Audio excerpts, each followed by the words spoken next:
Hello, I'm Charles Kovess, Australasia's passion provocateur. Welcome to this week's episode of the Charles Kovess Show, whether you're watching on YouTube or Rumble or listening via podcast. This is episode 131. This week's episode is inspired by a beautiful wedding Julie and I were privileged to attend recently. We observed vows being declared. Marriage vows are important. Vows of any description are important. What vows have you made in the past, and to what extent have you observed them? Marriage is said to be for better or worse. Isn't this the case with all experiences? That they contain good and bad? That they contain joy and sorrow? Vows that we make help us get through the tough and challenging times in any experience. They help us get through in a vast range of circumstances. This episode aims to inspire you to reevaluate, reconsider, and recommit to the vows you have made to date in your life. Fulfilling your vows is a clearly proven strategy to raise your own self-esteem and your self-confidence. I hope you enjoy this episode. Our format for the show is, firstly, I share the big idea, today's big idea. Secondly, I give you 6 resources that will help you implement the big idea. Thirdly, I review some matters in life and on the planet and in Julie and my life that have occurred. And then finally, at the last part of the show, for newer viewers and listeners, I go into my background and the foundational principles for this show. So let's get into today's big idea. This show is inspired by a beautiful wedding. We saw vows being given by the husband and the wife, by the newlyweds.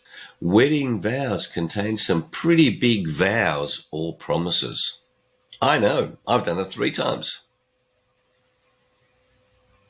I also know how challenging marriage can be, although with Julie, as you all know, it's just pure bliss.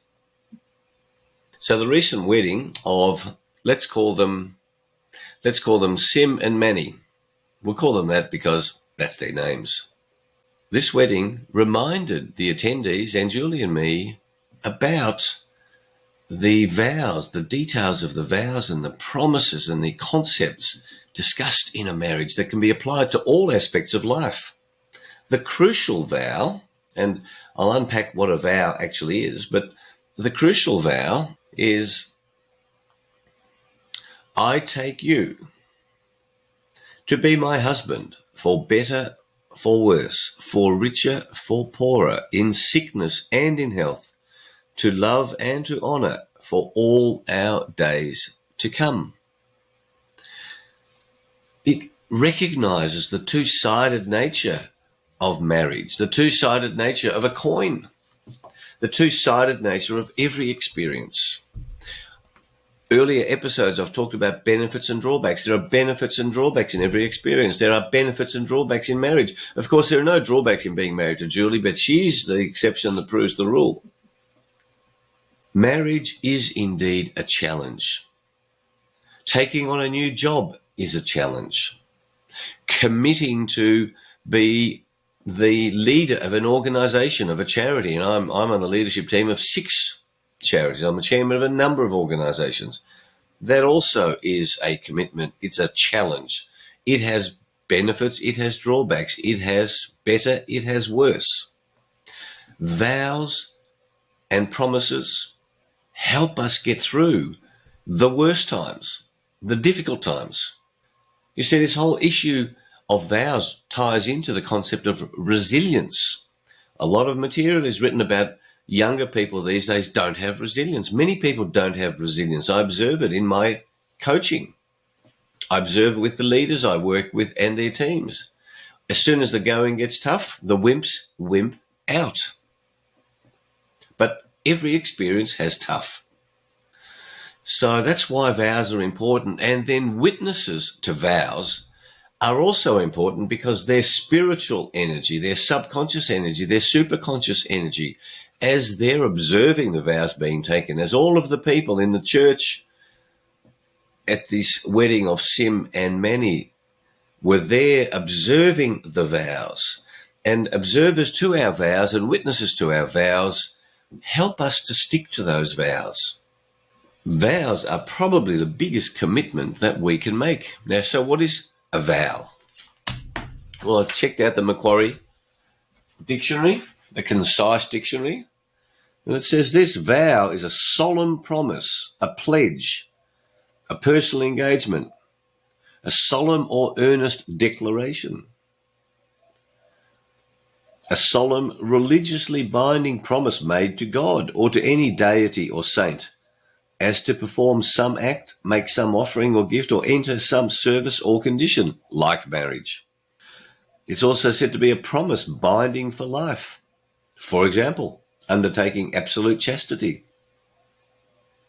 The word can be solemn vow. You know, it's quite interesting whether you make a vow or a solemn vow. That we're now getting very esoteric there. We don't have to go there. But marriage vows, you know, and I vow and declare, for example, that I don't want to give up coffee.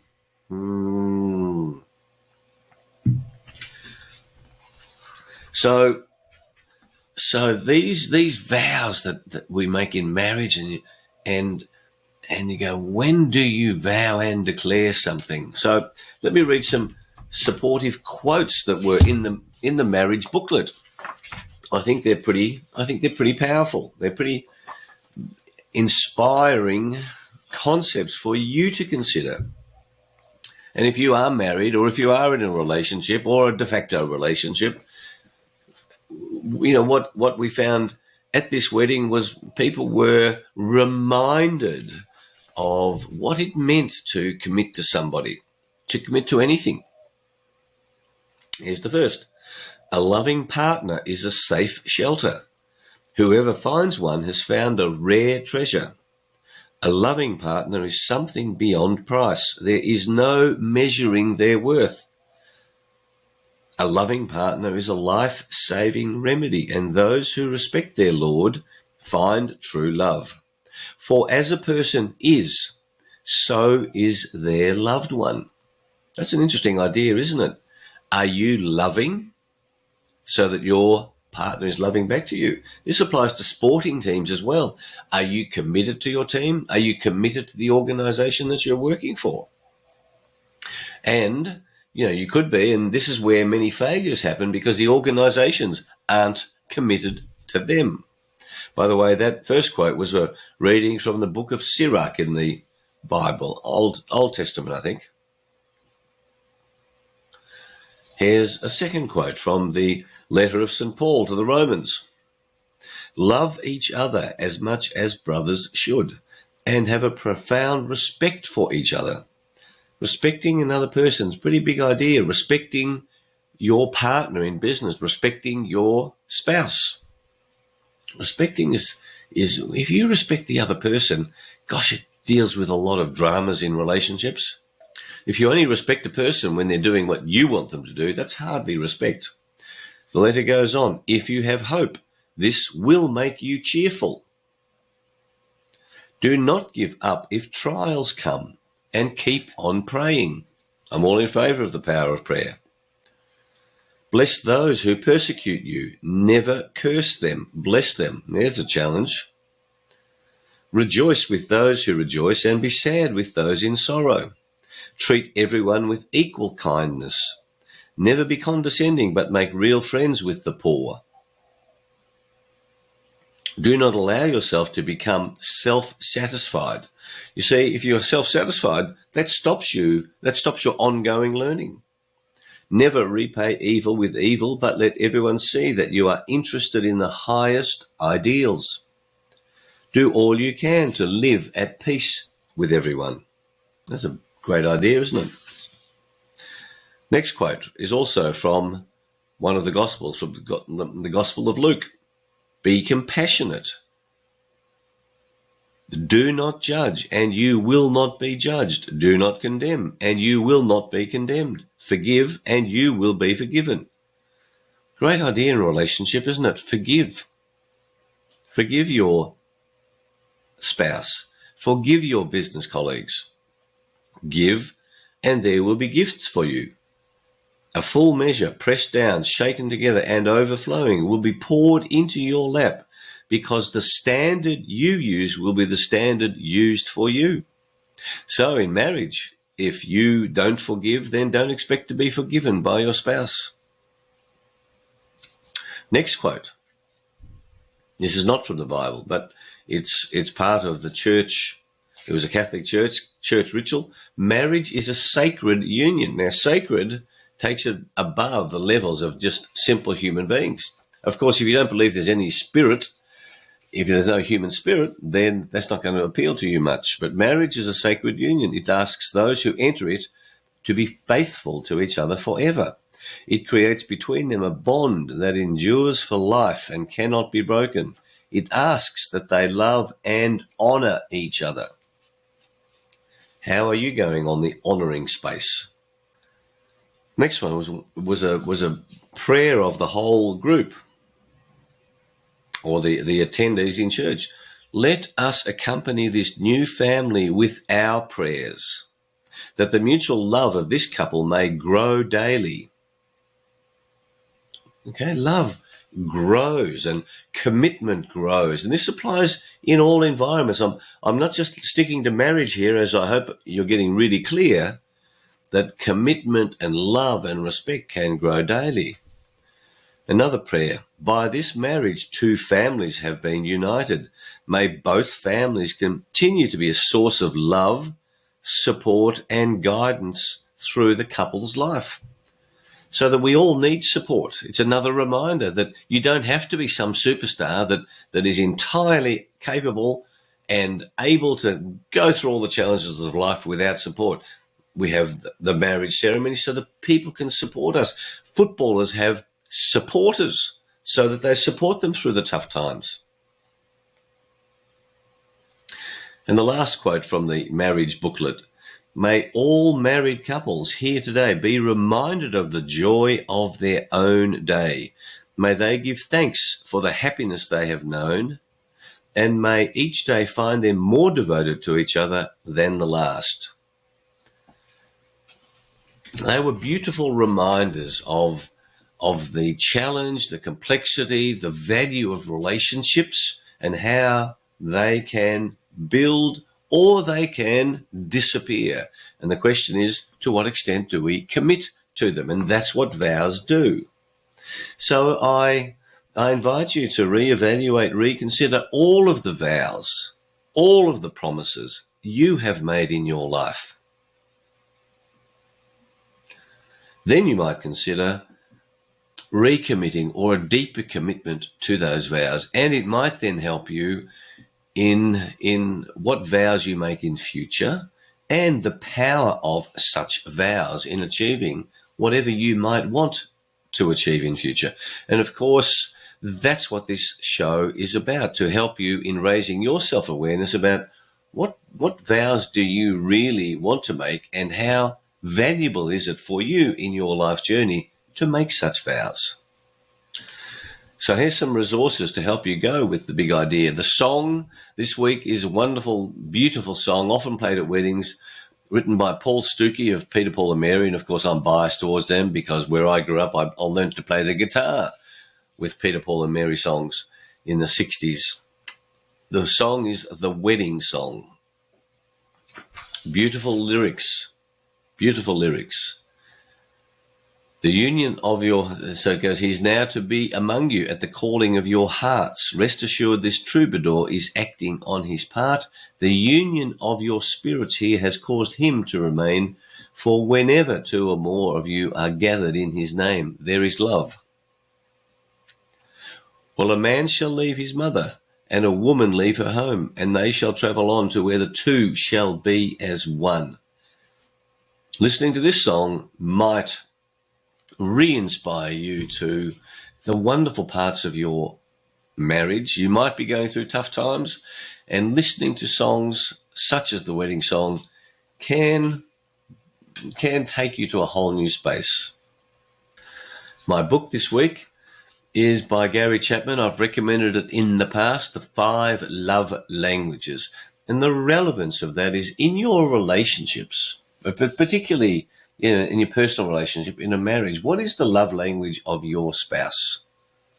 The quotes this week, I've included plenty of quotes so far, so I won't give you any more quotes to get burdened down with. Just revisit the quotes that I've read from that beautiful marriage book.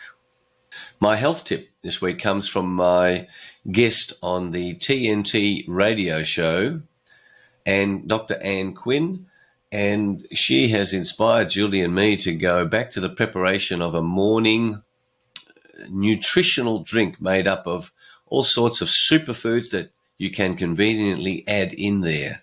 So think about what you put into your body in the mornings. These machines called NutriBullets, you blend them, throw them down, and you get your body functioning at the highest level. And there are a whole range of superfoods, so you need to look into, well, which superfoods are right for you. Listen to Anne Quinn's interview with me on TNT Radio. You might get some further insights into this matter. My spiritual tip this week is to meditate on vows you have declared in the past, and to deeply go into your soul to feel about how you've gone in observing those vows and what principles you will use to make vows in the future. And lastly, a spot of humor. Now, there's a lot of humor around marriage. And I've done, there's some great marriage quotes. I love marriage jokes. Julie knows that I'm joking, but I love them all the same. And this one's a beauty, Mrs. Jones, reduced to tears in the course of a family argument with her husband, said to her husband, "You brute, how can you treat me so cruelly after I have given you the best years of my life?" And Mr. Jones replied, "Good heavens, were those your best years?" You can split it, of course. To do it the other way. Maybe I should, Mr. Jones says, "How could you treat me that way?" He says to Mrs. Jones, and Mrs. Jones says, "Goodness me, were they the best years of your life?" So I hope these 6 resources help you deeply think about and use today's big idea, to use the power of the vows you have made in the past on your journey to living a fulfilling life. And from the use of these tips, from these big ideas, it raises your self-awareness about what your life truly is about.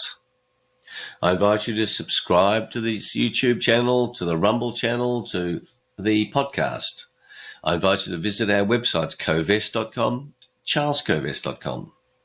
You can access my 2 books, Passionate People Produce, my first book, and Passionate Performance, at each of those websites. So now let's turn to a review of what's happened over the course of the last week. Well, of course, went to a wedding. That was pretty exciting. I moderated 2 meetings this week for medical doctors, for ethics, the types of ethics that I talk about. Excellent insights. One of the guests was Major General Paul Vallely, giving some pretty hard truths about the corruption that's happening at many levels in society. I hosted TNT Radio. Please, if you haven't gone to listen to TNT Radio and my show, the Mind Medicine Program, this is a global radio station, 24/7. The website is tntradio.live. My guests were Dr. Anne Quinn and Gareth Andrews. Gareth Andrews, a former football star and founder of Life, again, a wonderful resource to help men cope essentially with midlife crisis and to cope with their inability to communicate. But I can cope with my ability to communicate with you about the value of coffee.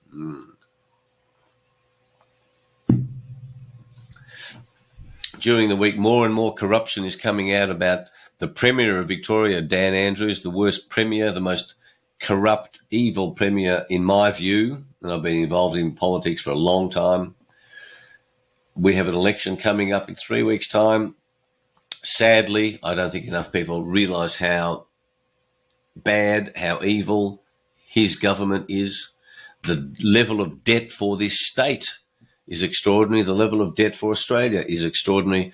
And these politicians keep spending your money. Someone has to repay it because they won't repay it. They'll be getting their superannuation payouts. The other big thing that happened during the course of the week has been the Melbourne Cup Carnival. This is a 4-day event, goes Saturday, Tuesday, Thursday, Saturday, and of course Melbourne Cup Day is a public holiday. Certainly in Melbourne, some towns have different public holidays, but certainly Melbourne is a public holiday. So there were big crowds at the races, and the weather was crap. So those who think that the climate is warming, are once again shown that there's, the scam that is perpetrated on us has to be questioned, and I do question it. The other thing that happened was my 5th child, Isabella, turned 12 on the 1st of November. So rapidly growing up.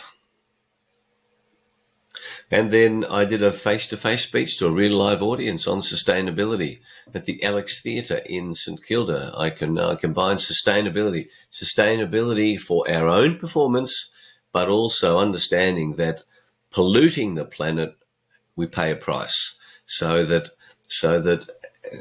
companies are now starting to understand that you can make a mess, but you have to clean up your mess. So I had wonderful feedback on that presentation. I covered hemp, I covered organic, biochemical, biological farming, biodynamic farming, and also balancing mental, physical, and spiritual in your own life to enable sustainable performance. And I hope this show inspires you to balance your life in a sustainable way so that you can operate at the levels that you want to operate. And of course, I maintain my exercise regime. Julie maintained her exercise. I urge you to keep doing your exercise. So, if you are new to the show, stick around for further background about me if that's of interest, but also the foundational principles of this show that revolve around the concept of freedom. I am a freedom warrior, and I want you to be free to live your life on your terms, to pursue your passion freely. Thanks for watching. Thanks for listening. Until the next show, next week, may your life be full of challenge, of nurture, of fun, of enjoyment, of ever-increasing self-awareness. Thanks for being with us. Have a great week. I look forward to being with you next week. Bye.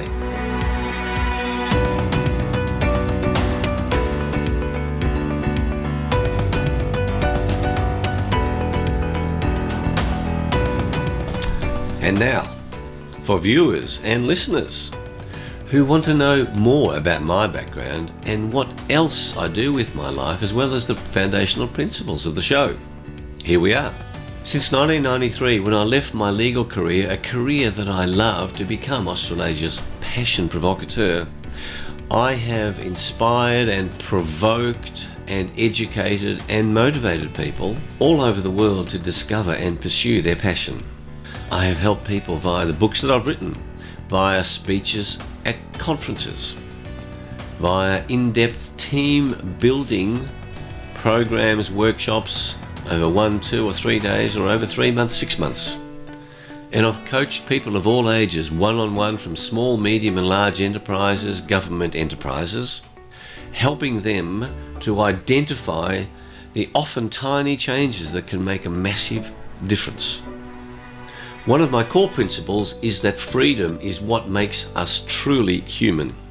That's why one of the greatest threats that government imposes on you to force you to observe its laws is the threat of imprisonment, the loss of your freedom. Just think about that.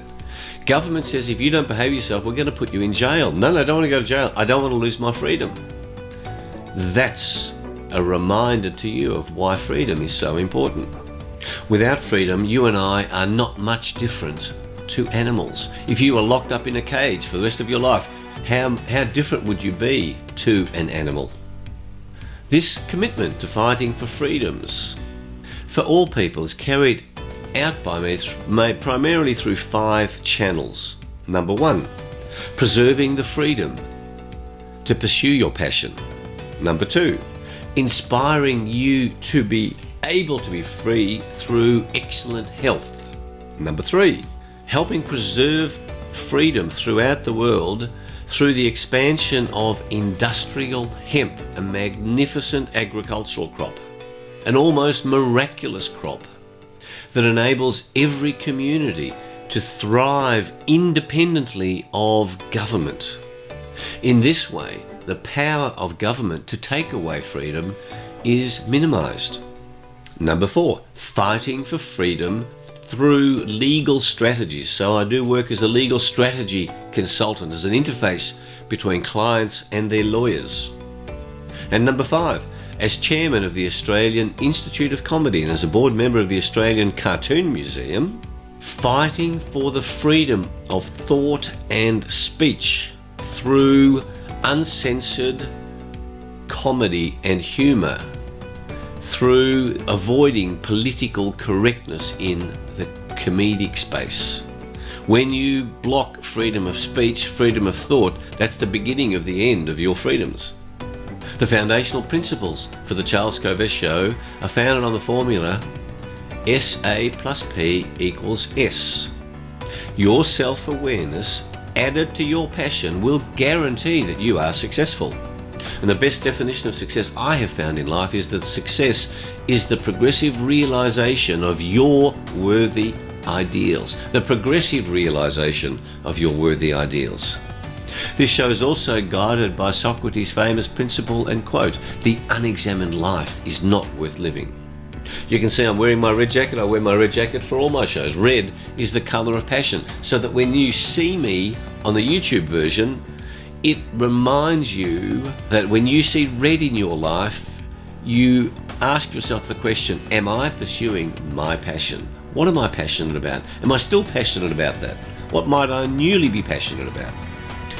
Each week I explore one big idea that can change your life. And it's just one big idea because there's a chance you will remember it. If I give you too many ideas, then we get confused and we don't do anything. Clarity leads to power. Confusion kills passion.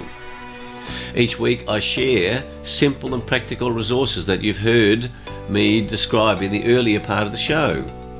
A spiritual tip, a health tip, lyrics of a song, a book, a quote, and of course humour. This show is not politically correct. I have no intention of being politically correct. And I love certain addictions, including my addiction to great coffee, my addiction to exercise, my addiction to reading, and my addiction to certain other unmentionable in public type behaviours. Who would know what they are? This show definitely subscribes to the view that we have a spiritual life. So if you don't like discussion of spirituality, this show is not for you. I promise you that I don't include anything in this show that I don't consider to be true and that I have not found to be useful in the work that I've done over the past 28 years, but also over the past 50 years in business, as a lawyer, as a consultant advisor. I only want to share stuff with you that is of value to you. Finally, if you have any questions or suggestions, please feel free to contact me at charles@kovess.com. Again, thanks for watching and listening to my show. Bye.